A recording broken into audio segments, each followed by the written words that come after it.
Les pido disculpas, dificultades técnicas, estaba a la hora, pero este condenado computador empezó con problemas y no me pude conectar sino hasta este minuto. Ya me demoré casi 12 minutos, pero cosas que pasan. Hago clase en varias partes y es la primera vez que me pasa a mí, pero a muchos colegas les ha pasado cosas por el estilo.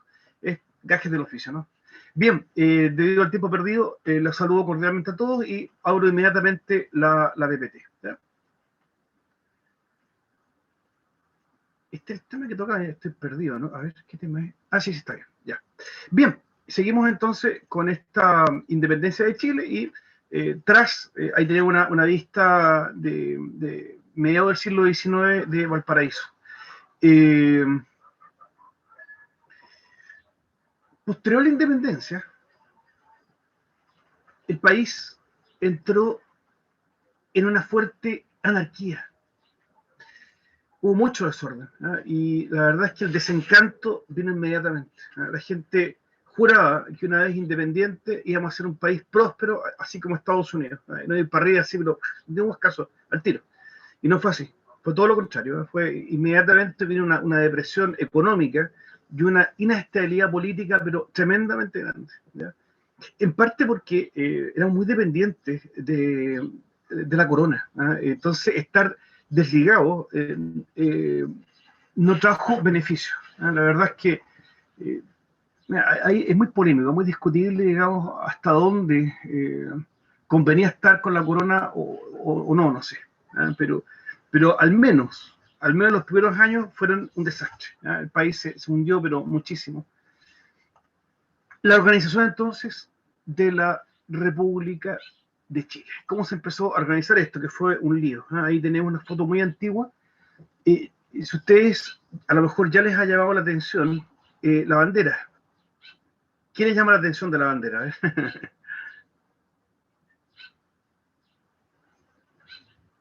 Las 3 estrellas. Claro, esa bandera se usó muy poco. De hecho, tanto es así que dentro de las banderas de Chile no reconocía esta, no, nunca la mencionan, ¿eh? Pero existió muy poco tiempo. ¿Por qué 3 estrellas? Porque nuestro país, cuando nace como república, asume 3 provincias, ¿ya? Que eran las que traía antes. En la época, cuando pertenecíamos a la corona española, eran 2 provincias, ¿eh? Santiago y Concepción, ¿ya? Pero cuando nos constituimos como república, se agregó Coquimbo, ¿ya? Eran 3, pero venía de antes en todo caso. Ahí están las 3, digamos, 3 áreas más importantes de nuestro país, ¿no es cierto? Coquimbo, que es como el norte chico, la zona central, que es Santiago, ¿no? Y la parte más al sur, que era Concepción. El resto no, porque el resto era mapuche, acuérdense que la corona protegía esa parte. De ahí para allá quedó en veremos, ¿no? Valdivia para allá, eso no, era parte de la corona española, Chile era bacano, ¿eh? Y más al norte era de Perú y de Bolivia. Entonces, por eso las 3 estrellas, ¿ya? Bien, 1818 a 1831. Este periodo denominado periodo de anarquía, que fue muy complicado, ¿ya? Ahí tenemos un cuadro que se está festejando con muchas banderas argentinas por el apoyo que se dio. Este cuadro, el pintor seguramente estaba desde la catedral, ¿no? Pintando hacia lo que actualmente es el Correo, que en esa época era el edificio de la gobernación, ¿ya? Actualmente ha pasado a ser un museo ese lugar. Una vez proclamada la independencia, quedó claro que estábamos definitivamente independientes de España, pero lo que no estaba claro es la forma en que nos gobernaríamos. Esto generó anarquía y ensayos de organización republicana. Ya empezaron a ensayar, ya había ensayos constitucionales que se habían probado, pero aquí se empezaron a hacer otros más. ¿Ya? Son varios. Yo no voy a dar la gran lata explicando cada ensayo porque no aporta nada y la PTU tampoco pregunta con tanto detalle, ¿ya? Sino a grandes rasgos, ¿no? De hecho, del punto de vista, no sé, PTU o como que se quiera, desde el punto de vista de la historia de Chile en general, es muy relevante la Constitución Política de 1833. Yo creo que es la más larga que hemos tenido y la más respetada, ¿eh? Pero en este periodo que estamos empezando ahora, son varios ensayos que vamos a ver ahora. Principios republicanos en el nuevo Chile. El constitucionalismo establece que el documento fundamental de un país es la Constitución, que debe ser escrita, racional y fuente de la futura felicidad del pueblo. Eso que acabo de leer, muy estilo gringo, ¿eh? La Constitución de Estados Unidos tiene mucho esa onda, así tal como lo acabamos de escribir ahí. Esta idea, bueno, aquí lo dice, soy tonto, esta idea claramente ilustrada, ¿no? Una idea ilustrada esta, sin duda, vino de Estados Unidos y de Francia. ¿Ya? Esta idea de que sea escrita, de que sea racional, ¿ya? Ojo que racional apunta a excluir el tema religioso, ¿eh? A eso apunta, ¿ya? Por eso es racional, ¿ya? Entonces nada que Dios puso a los reyes, no, eso para afuera, ¿ya? Y todo lo que sea religioso fue excluido, entre comillas, porque al igual como le pasó a Napoleón, ¿ya? Los próceres chilenos, por un lado, eran súper católicos, O'Higgins era católico, San Martín en Argentina también, ¿ya? Y le rezaron a la Virgen María que les ayudara. Entonces, y por otro lado, el pueblo, ¿ya? Aunque estaba rebelado contra la corona, todo lo que quieran, pero igual era católico. Entonces, obviamente que los primeros ensayos tuvieron una idea así un poquito antirreligiosa, pero a contar de la Constitución del 33, no. ¿Ah? Siempre se mantuvo la Iglesia Católica como la religión oficial en Chile. Ahí están las ideas ilustradas, ¿no es cierto? Separación de los poderes del Estado, la idea de Rousseau, el filósofo francés, ejecutivo, legislativo y judicial, es la distinción que hace él, y así va a regir para todas las constituciones ilustradas y también hasta el día de hoy, ¿no? Hasta el día de hoy en todos los países del mundo. Participación de los ciudadanos en la generación del poder, es decir, escrutinios, elecciones, ¿no? En la elección de cargos públicos.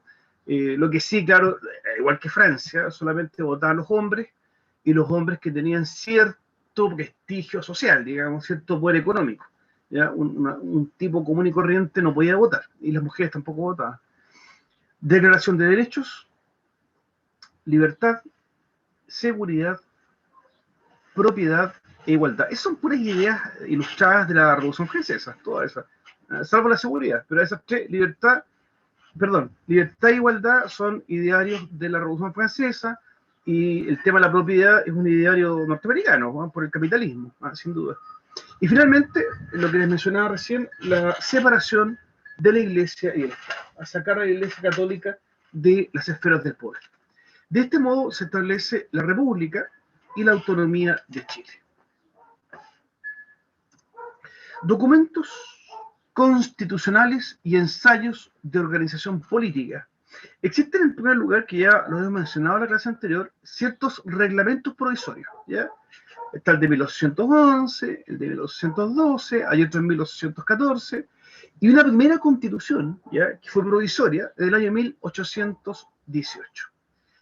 Ahora bien, ya saliendo del ámbito de lo provisorio, la primera constitución que tuvo nuestro país fue la del año 1822, que establece los límites del país. Eso estaba pero muy así en las nubes, estaba muy ahí nomás.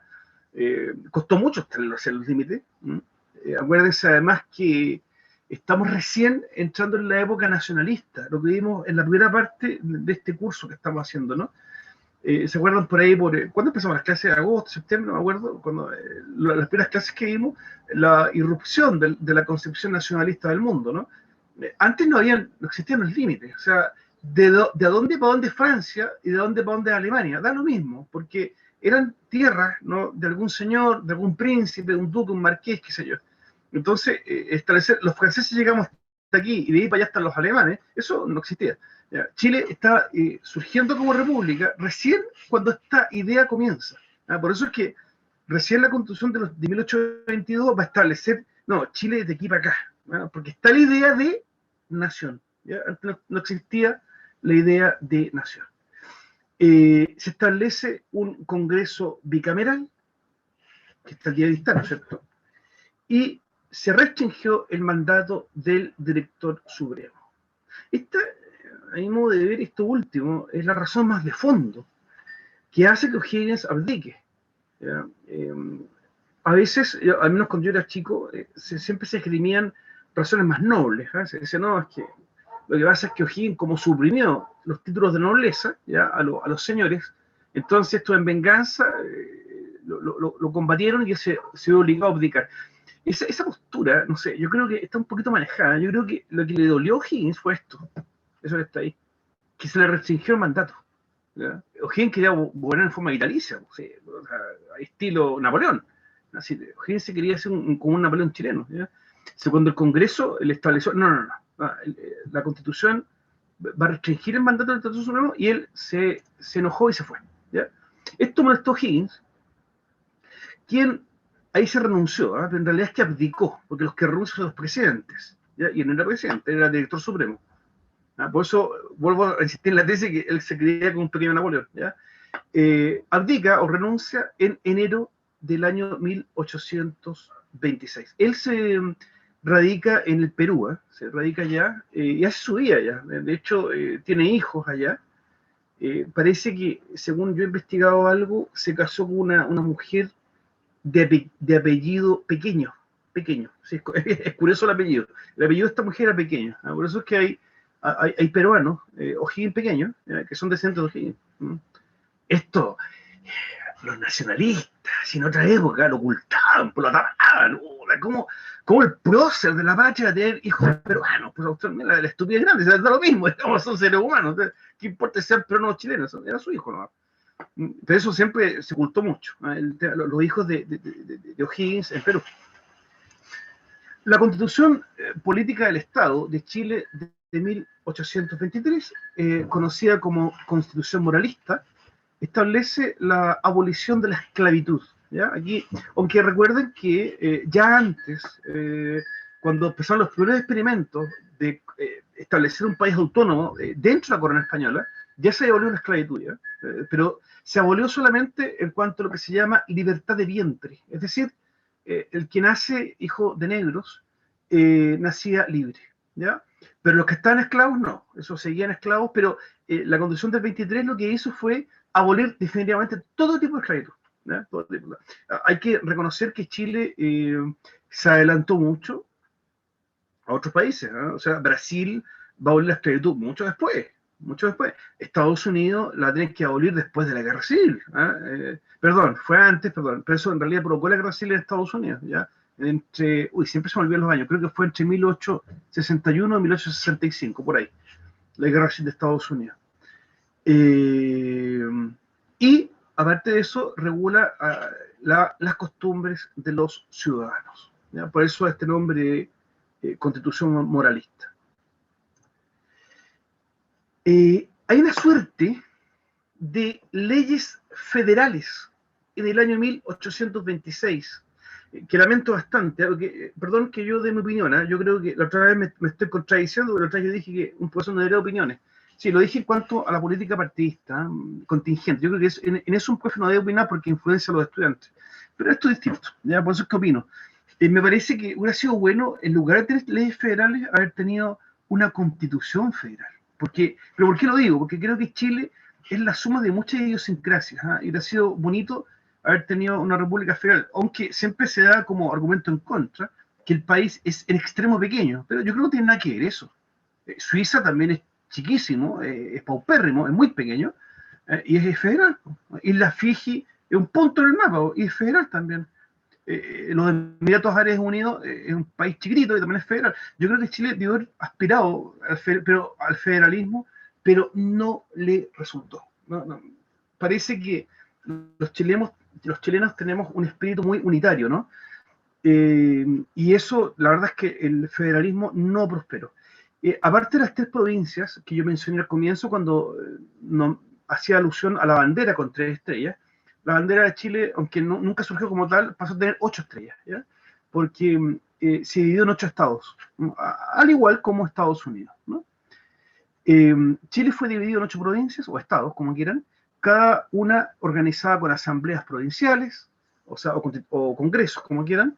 El país se desintegró y la experiencia federal no llegó a ser una constitución. La verdad es que fueron leyes federales nada más, pero nunca se llegó a una constitución federal. Este experimento no resultó. Ahí están los antiguos estados que habían, Coquimbo, Santiago de Concepción, los originales, y se agregan, ¿no es cierto?, a Concagua, es decir, Valparaíso, ¿no? Colchagua, eso Rancagua, San Fernando, Maule, lo que es Talca, Valdivia y Chiloé. Esas eran Las 8. Sí, falta algo ahí, pero lo que pasa es que no están todavía las otras partes del país que se integraron después, como Magallanes, que se integra después, o el norte, que después de las guerras con Perú y Bolivia también se integran esas partes, ese tiempo no existía. Bueno, no resultó esto. Definitivamente el federalismo no es nuestro. No somos un país con cultura federalista, pero yo tengo igual la idea de que puede haber sido algo bueno. Si ustedes se dan cuenta, el estado de Valdivia, a ver si me sigue ahí la flechita, era solamente la costa, ¿ven? Porque para acá, para adentro, eran territorios mapuches. Eso no lo tocaron al principio. Al principio no, después sí. Constitución Política de la República de Chile de 1828. Se volvió el mayorazgo, que es un rezago de lo que era el sistema, por decirlo así, entre comillas, feudalista en Chile, en que el hijo mayor asumía la herencia total de su padre, ¿ya? Eso era para evitar la división de tierras, ¿eh? Eso se suprimió justamente para poder darle más dinamismo a la tenencia de tierras y que la economía se activara más. Yo no sé si favoreció, porque las haciendas grandes funcionan mejor, pero bueno. Equilibra el poder del presidente y las provincias, eso, la del 28 va contra las leyes federales del 26, ¿no es cierto? Y termina con una guerra civil, ¿no es cierto?, entre pipiolos y pelucones. Estos últimos triunfan en Dircay, y con eso termina la anarquía. Lo que pasa es que, a ver, ¿quiénes son estos personajes? Los pipiolos son los liberales. Es el equivalente liberal de francés, digamos. Acuérdense que en Francia y en otros países de Europa vino toda una oleada de liberalismo, ¿no? Que iba contra las monarquías y todo eso. El pipiolo estaba más en esa frecuencia. El pelucón, en cambio, estaba más por el conservadurismo más antiguo, ¿ya? Del antiguo régimen. Y como esos señores usaban pelucas, por eso le llamaban pelucones, ¿ya? Esa es la razón. Como los pelucones predominan, ¿ya? Eso estabiliza el país y termina con la anarquía que había. Reflexiones sobre la organización de la República. Hubo demasiados textos constitucionales, como acabamos de ver, ¿no? Todos ellos inspirados en el constitucionalismo. Dieron lugar a instituciones que permanecen hasta el día de hoy. Por eso Chile tiene largas tradiciones en algunas cosas y que no ha sido posible remover. Yo no sé, viene ahora una nueva constitución. Yo no sé si irá a cambiar algo, no sé. Porque, por ejemplo, la institución del presidente de la República ha estado siempre, ¿ya? Y siempre es un presidente, pero imbuido de altas cuotas de poder, siempre, ¿ya? El primero fue Manuel Blanco Encalada, ¿ah? Los presidentes de la República, falta el tilde ahí, han sido históricamente jefes de Estado y jefes de gobierno. Por eso es que a un chileno le cuesta un poco distinguir eso, ¿ya? ¿Quién es el jefe de Estado en Francia? Bueno, un señor, se me olvidó el nombre, que está ahora, ¿ya? Bueno, pero ¿quién manda el país internamente? Otro señor, porque es el primer ministro. ¿Quién es el jefe de Estado en Gran Bretaña? La reina Isabel II. ¿Quién es el jefe de gobierno? El primer ministro, ¿ya? Porque en muchos países se distingue el jefe de Estado del jefe de gobierno.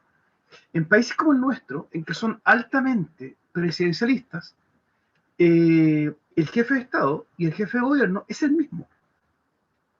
Otra vez voy a mandar mi opinión acá. Creo que no es muy sano eso, pero bueno. Lo hemos tenido siempre en Chile. Llevamos más de 200 años con este sistema y no lo hemos cambiado nunca. Segundo, Congreso Nacional. Hasta nuestros días se mantiene bicameral, ¿ya? Con la Cámara de Senadores y la Cámara de Diputados. También es algo que ha estado siempre y vamos a ver qué pasa con la nueva Constitución. estoy pendiente de eso. No sé si se traerán ciertos cambios. Porque a lo mejor son buenos cambiarlos, no sé. Yo no sé si será para mejor, para peor, no sé. Mira, lo que sea mejor para Chile nomás, pero no sé si será. Al menos yo, en mi opinión, creo que la figura del presidente de la República debería modificarse. Y a lo mejor sería bueno tener dos. ¿Ah? Tener al presidente de la República y aparte al primer ministro, con elecciones aparte, ¿ya? Porque así, eso que provoca sacar tanto poder, ¿no? Porque en este momento ese edificio horriblemente feo, de 2 pisos, disculpen, ¿no?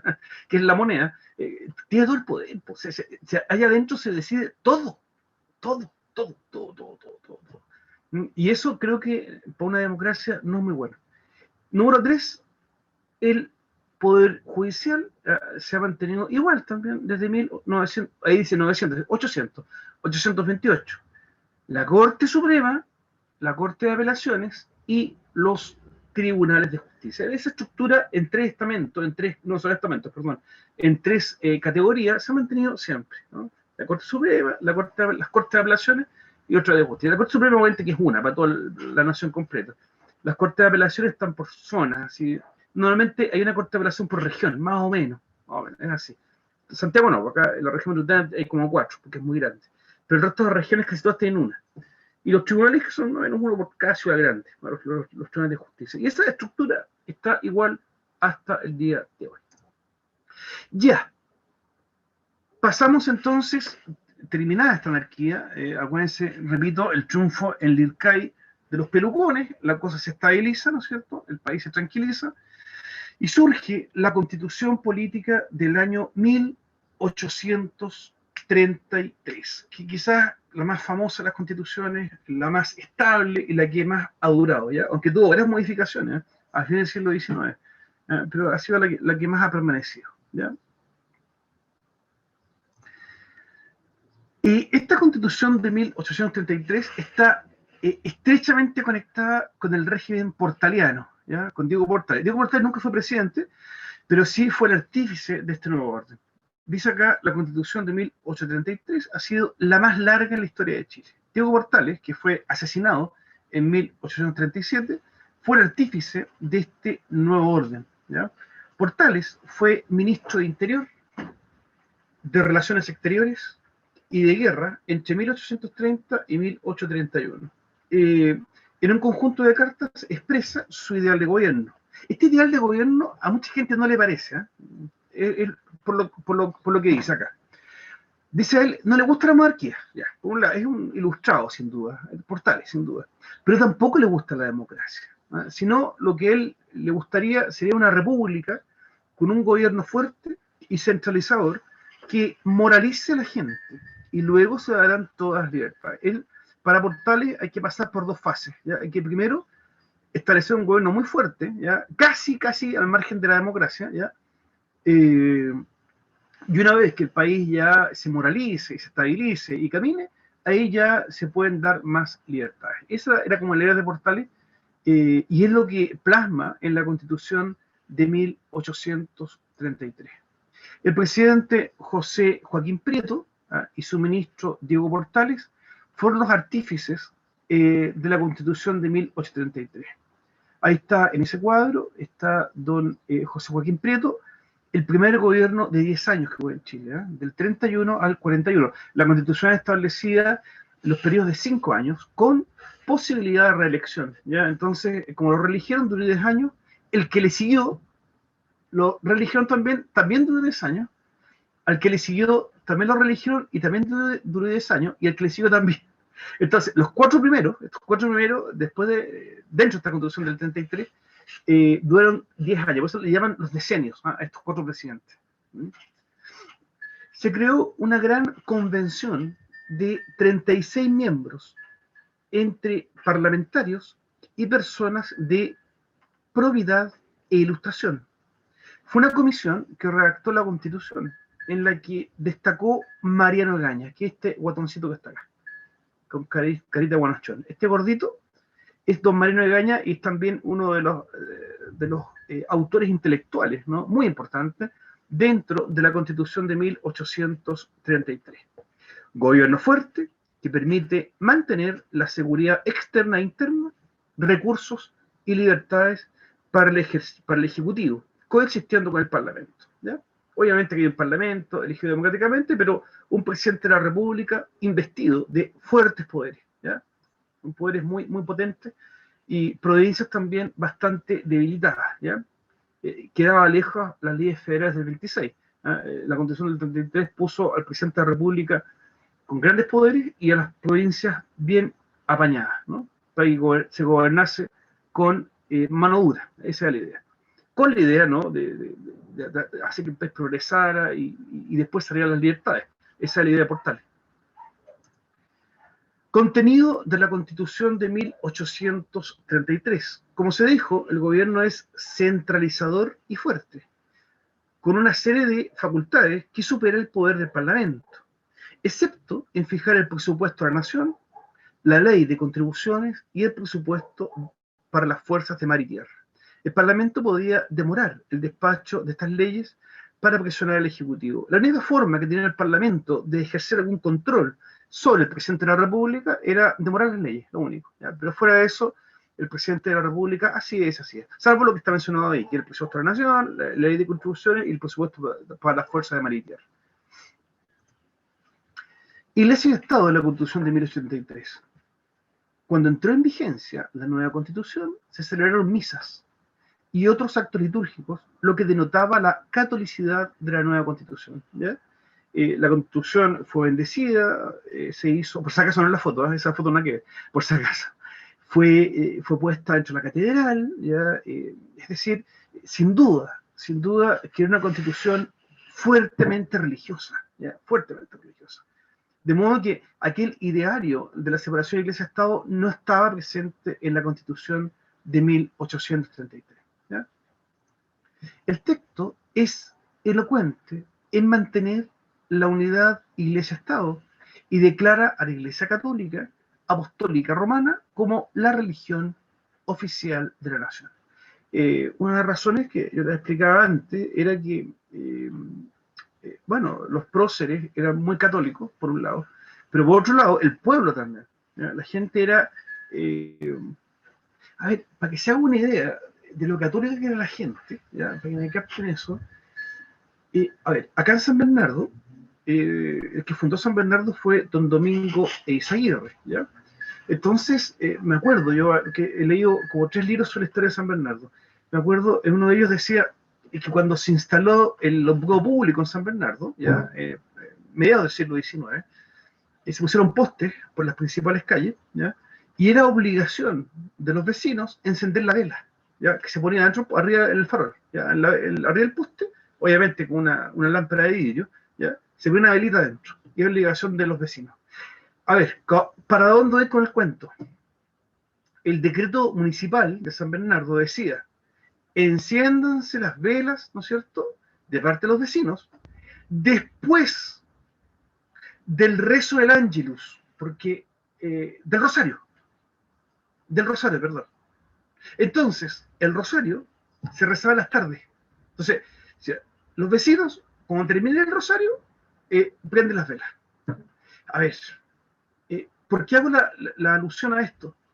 Para mostrar lo católica que era la gente. O sea, para dar una indicación de esa naturaleza, o sea, claro, que porque todo el mundo rezaba el rosario. Si cuando usted termina el rosario, va a encontrar la vela que está afuera. ¿Ya? Para que se haga una idea. Así eran las costumbres en Chile. ¿Ya? Por eso es que la Constitución que surgió también era altamente católica. ¿Ya?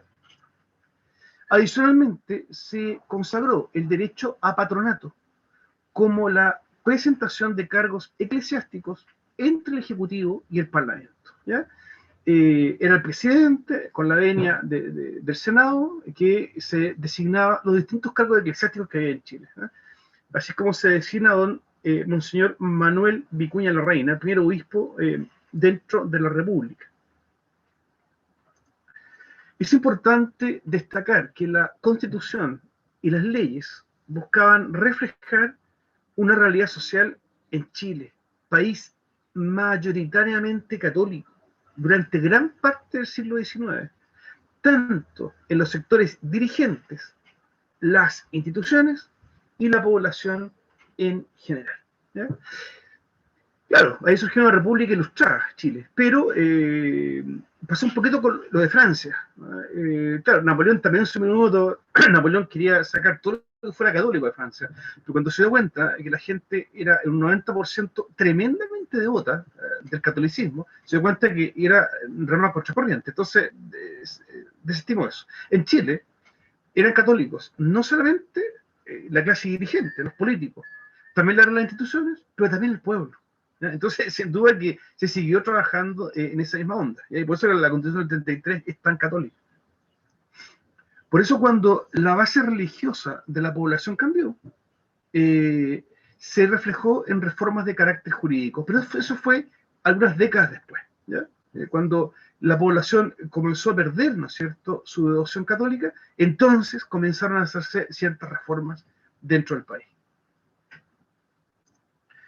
Periodo conservador, fueron 30 años, ¿ya? De 1831 a 1861. ¿Ya? Fueron 30 años de conservadurismo y tenemos a 3 gobiernos conservadores. El gobierno de don José Joaquín Prieto, de 1831 a 1841, que ya les mencioné antes. El gobierno de don Manuel Bulnes, de 1841 a 1851. Aquí teníamos en San Bernardo una calle emblemática, en el centro de San Bernardo, que es Bulnes, ¿no?, que es por él. Y don Manuel Montt, que gobernó de 1851 a 1861. Son los 3 gobiernos conservadores.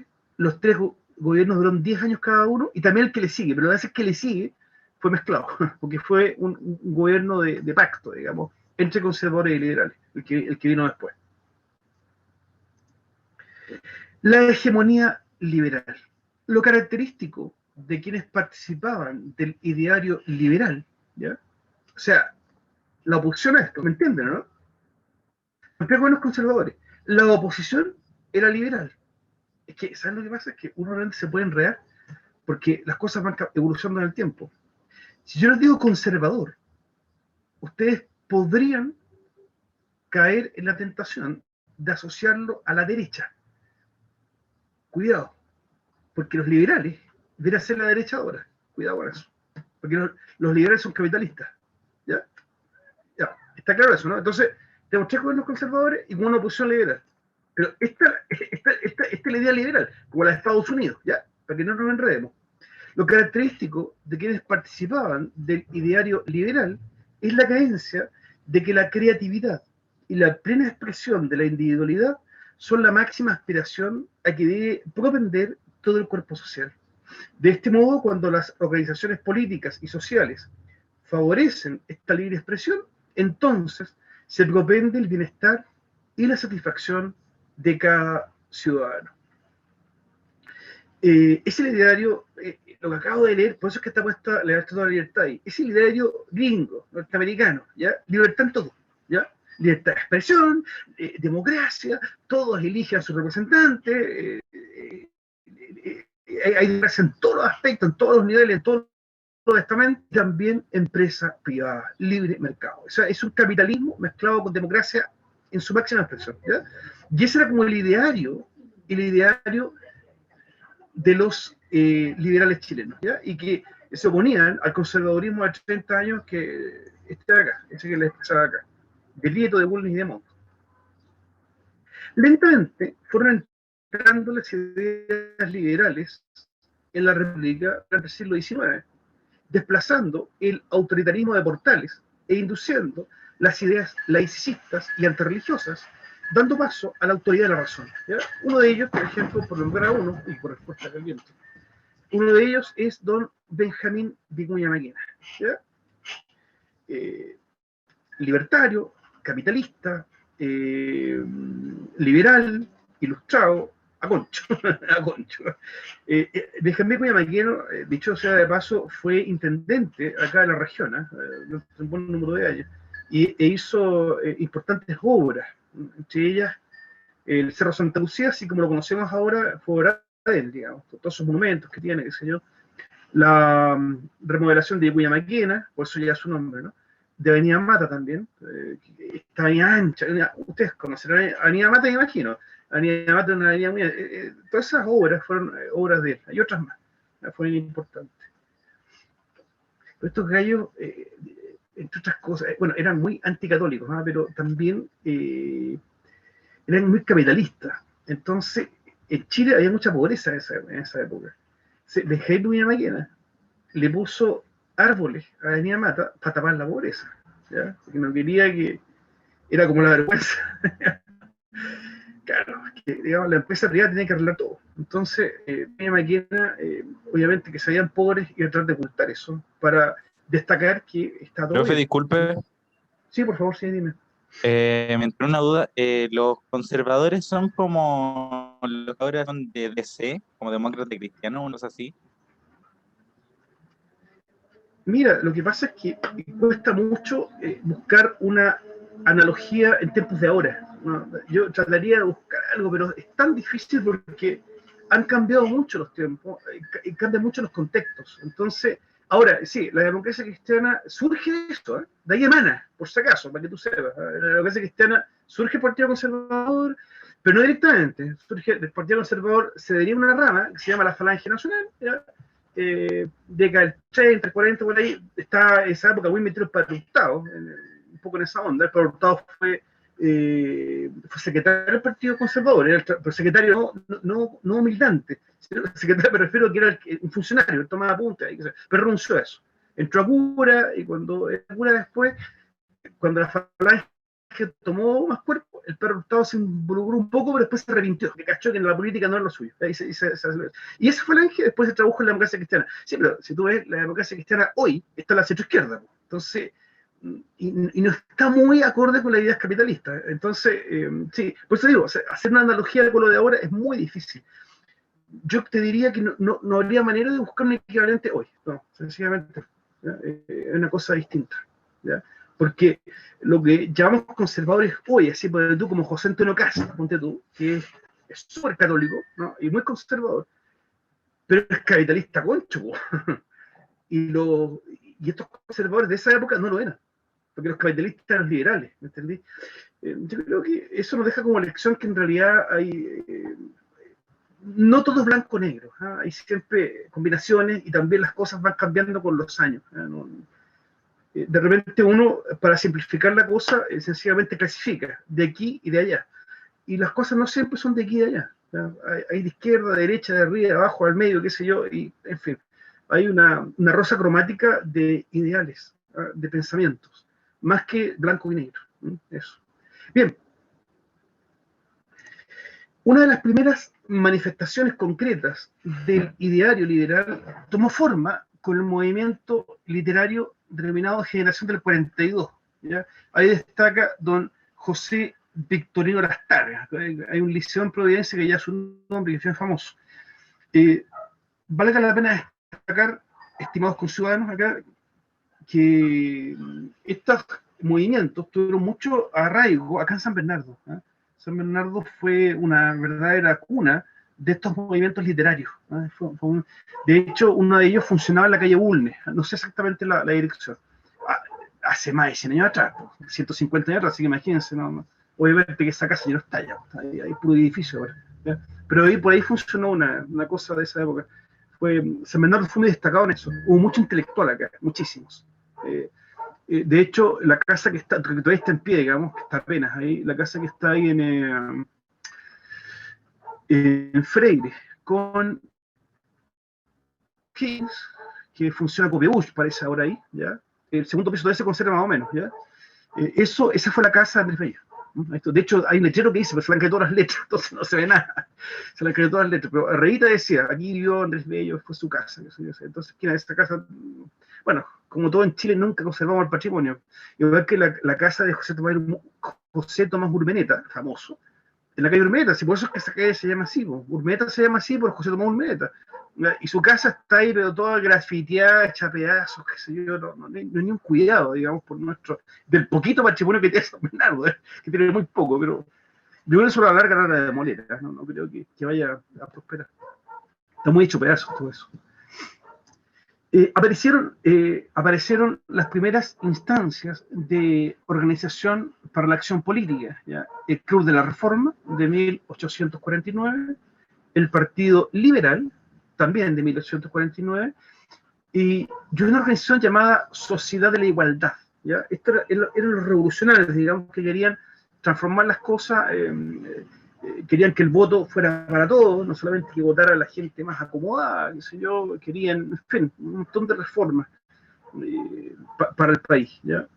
Ahí destaca don Francisco Bilbao, que también hay una calle en Santiago, en Providencia, que una calle grande, ¿no? Que lleva el nombre de Francisco Bilbao. Tuve una chica acá en el universitario que una vez se me enamoró de Francisco Bilbao, le gustaba que le mostraba la foto. Bueno, yo les recomiendo una serial, la verdad es que es horriblemente vieja, o sea, ustedes jamás la van a ver porque la van a encontrar lo más dinosaurio que hay, ¿ya? Que se llama Martín Rivas. Está el libro también, ¿no? El libro de Alberto Lesgana. Pueden leer el libro o ver la serial, pero la serial antigua, porque hay una nueva, del año 2008 por ahí, que es malísima, es muy mala, ¿ya? Pero la que se rodó en el año 1979 es súper buena y te muestra muy bien el surgimiento, especialmente de la sociedad de la igualdad, cómo surge en Chile. ¿Ya? Lo explica muy bien. ¿Ya? Es una muy buena producción. Ahora, no les invito a verla porque yo sé que no lo van a ver porque es muy dinosaurio. ¿Ya? Van a encontrar que es muy anticuada. Es de 1979 y está en YouTube. ¿eh? Se llama Martín Rivas. Está fragmentada como en 80 capítulos, ¿no? Porque está como capítulos como en cuarto de hora, puros pedacitos chicos. Pero si se animan a verla, van a ver muy bien esto, cómo surgen estas ideas dentro de Chile. Es bastante interesante. De la efervescencia se pasó a la violencia con las revoluciones de 1851 y de 1859 durante el gobierno de don Manuel Montt. Oye, ¿qué hora es? Me voy a pasar, ya. De esta serial que le acabo de nombrar, que es Martín Rivas, sale esta rebelión, la del 51. ¿Ya? Fue bastante violenta, duró una noche completa y finalmente me parece que los revolucionarios liberales se atrincheraron en el Cerro Santa Lucía. Ahí fue el ejército, el extra de partido, hay una parte del ejército que está con los liberales, otra no, qué sé yo, ahí, en fin, hubo muchos muertos, cañonazos, qué sé yo, que era grande. Pero al otro día ya está el tema solucionado. Y hubo otra del 59, ¿ya? En la época de don Manuel Montt.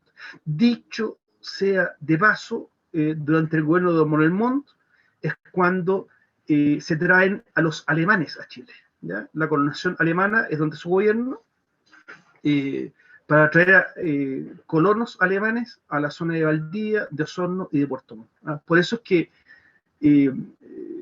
esta obra fue encargada a su ministro, que era don Antonio Varas, ¿ya? Por eso es que ahí, frente al Palacio de Tribunales, ahí en la calle Monjitas, parece que es, no me acuerdo, si pasan por ahí, frente al ex Congreso Nacional, ahí van a ver el monumento, que están los dos, está Montt con Varas, están juntos en la estatua. Una vez pasan por ahí, fíjense, están los dos juntos, ¿ya? Porque ambos trabajaron mucho y fueron destacados, Manuel Montt y Antonio Varas. Manuel Montt como presidente y Antonio Varas como ministro. Y esa es la razón de los nombres de las ciudades que están ahí en la región de los lagos, ¿ya? Puerto Montt, por el presidente Montt, y Puerto Varas, por el presidente Varas. Puerto Varas, un puerto lacustre, y Puerto Montt, un puerto marítimo, ¿ya? Profe, Dígame. la finalidad de traer alemanes era como mejorar la raza. Sí, es una estrategia geopolítica y una cierta discriminación, ¿no? Una desconfianza en nuestra raza, ¿no? Entonces se vio que los alemanes eran más adelantados en eso, entonces, bueno, al menos les resultó, porque los alemanes efectivamente lograron un desarrollo importante de la zona, ya lo desarrollaron bastante. Ahora, yo no sé si es porque eran alemanes o porque eran migrantes, porque el migrante en sí tiene ese rasgo, el migrante tiende a provocar un gran desarrollo donde llega, porque normalmente el migrante sufre, es tradicional que sufra, porque no está en su casa, tuvo que salir de su lugar, de su patria, y se fue a otra, normalmente a veces un poco forzado. Entonces, a donde llega, le ponen mucho empeño y hace que los países surjan. En el caso de Chile, es interesante, ¿eh? Si algunos viajan para allá, yo les recomiendo mucho el Museo de Frutillar, que fue ese museo fue fundado por la Universidad Austral en base a una pequeña villa que había alemanes ahí. Es hermosísimo. Es un recorrido, es retroceder 120, 140 años, entrar a ese museo, porque no es un museo así que sea una casa, no, es una villa entera, digamos. Es para recorrer, está lleno de jardines, saltos de agua, es una maravilla. Esto es Frutillar, ¿eh? Por si alguna vez andan por ahí mochileando, no se van a perder eso, porque es realmente una experiencia extraordinaria, el museo alemán de Frutillar. Eso, ya sigamos, que el tiempo vuela. Así, los mismos liberales fueron impulsando una reforma de volcarse más a un sistema menos presidencialista y más parlamentarista. ¿Ya? Es decir, se muta de una constitución que es muy presidencialista a algo más parlamentarista. En el periodo comprendido entre 1861 a 1891, es decir, los 30 años que siguen, acuérdense que el conservadurismo estuvo del 31 al 61, 30 años. Los 80 años que vienen ahora, el 61 al 91, corresponde a una transición entre el presidencialismo al parlamentarismo. Don José Joaquín Pérez, el del cuadro que está ahí, estableció un cogobierno entre liberales y conservadores. Fueron 10 años en que gobernaron a la par, digamos, él era conservador, pero tenía ministros liberales, ¿ya? Iba a hacer un comentario de política actual, pero me lo traía para ser fiel a lo que dije el otro día. No voy a hacer comentarios de política ahora. Ya, sigamos. Finalmente, los liberales lograron el triunfo con el ascenso a la presidencia de don Federico Errázuriz Sañartu. ¿Ya? Este es el primer liberal, manso abello. Eran capitalistas estos gallos, eran muy de esa onda. 1871, duró 5 años nomás, fue el primero ya que no es reelecto, a 1876. Terminó con la fusión de los conservadores e introdujo drásticos cambios. Se reformó la Constitución y se introdujo el parlamentarismo. A ver, ¿qué quiere decir esto? Que el Parlamento comenzó a tener más poder que antes, ¿ya? ¿Qué se buscaba? Equilibrar el poder del presidente y el del Parlamento, ¿ya? Eso es lo que se buscaba. La característica principal de estos años fue la gradual evolución del sistema político, producto de sucesivas reformas a la Constitución de 1833. El Congreso fue arrancando mayores cuotas de poder al Ejecutivo, hasta configurarse como un régimen parlamentario. Finalmente se transformó en un régimen parlamentario, adelantando un poquito lo que va a pasar después. Lo que pasa es que se les fue la mano por otro lado. El presidente de la República quedó prácticamente destituido de poder. Y el Parlamento tenía demasiado, ¿ya? Y eso volvió a desequilibrar la cosa, pero al revés ahora, ¿ya? Viene un último periodo acá, que es el de el tristemente periodo de don José Manuel Balmaceda, 1886 a 1891.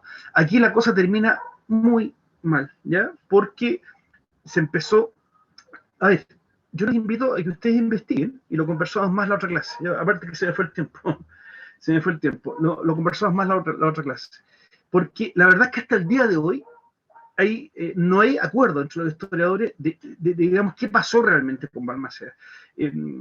Según la opinión de muchos, aquí reflejo la opinión de muchos historiadores, Balmaceda se transformó en dictador, ¿ya? Porque trató de imponer el presidencialismo a la fuerza, ¿ya? Apoyado con el ejército, ¿ya? ¿Y qué hizo el Parlamento? Ah, sí, nosotros también vamos a usar la fuerza, y se apoyaron en la Armada, en los marinos. Y la cuestión terminó en guerra civil. Pero quedó la grande, porque la guerra del Pacífico había sido un poco antes, ¿ya?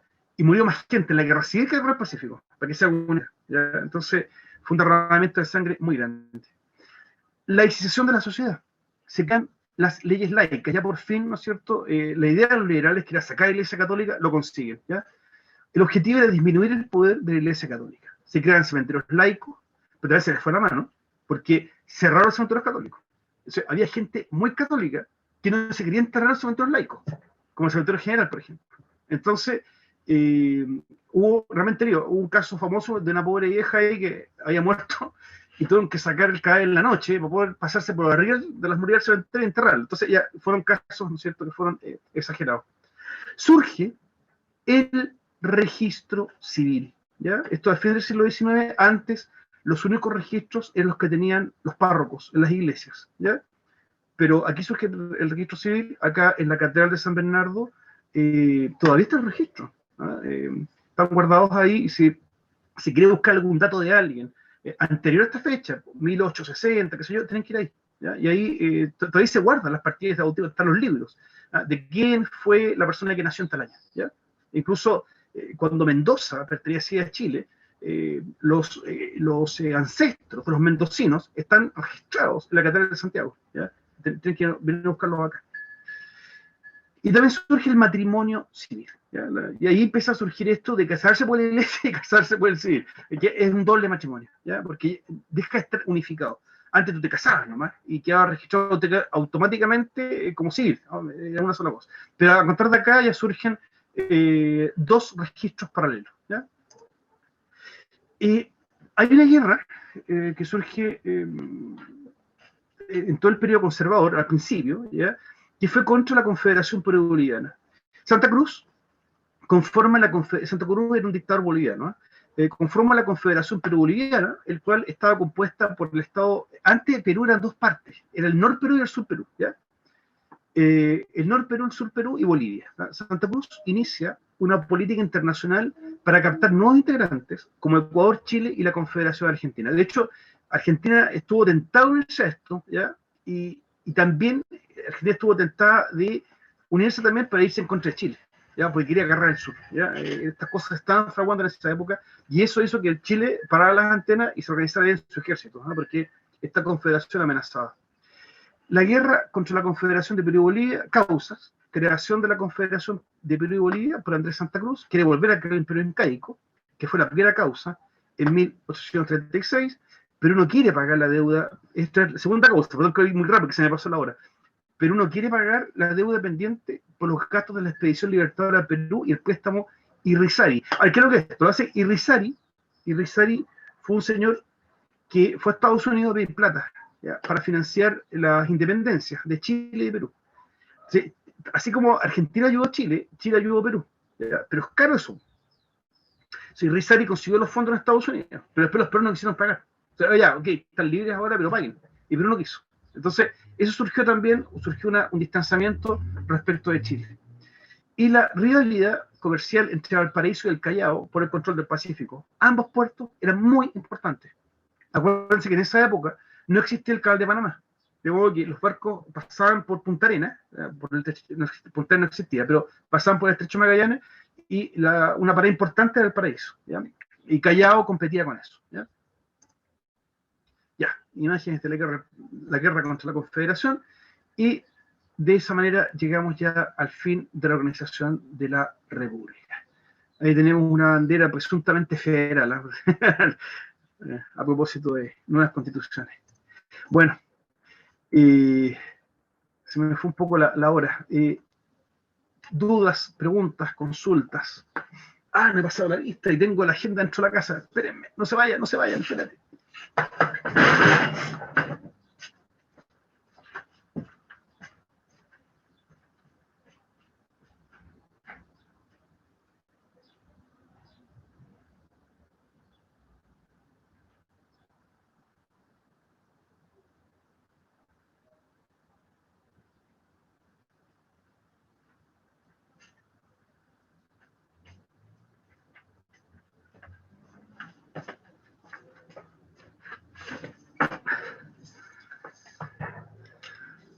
Perdón.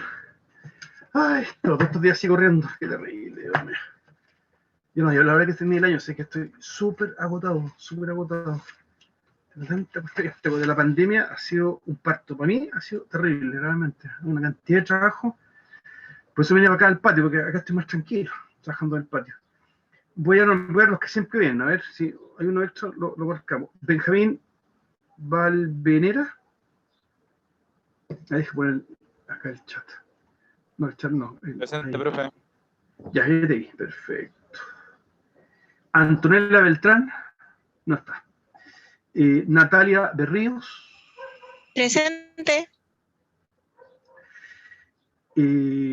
Scarlett González. Sí está. Acá presente. Sofía León. Sí, Presente. María Moya.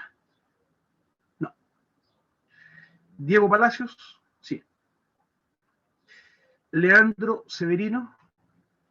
No está. Me pasé alguno, ¿no? Benjamín, Scarlett, Natalia, Diego, Sofía. Ahí estamos. ¿Alguna pregunta, dudas, consultas? Yo tengo una pregunta. Dígame. A lo mejor va a sonar súper tonta la pregunta, pero No. es porque utilizaban peluca los pelucones. Nunca entendí eso. No, son tradiciones que venían de Europa.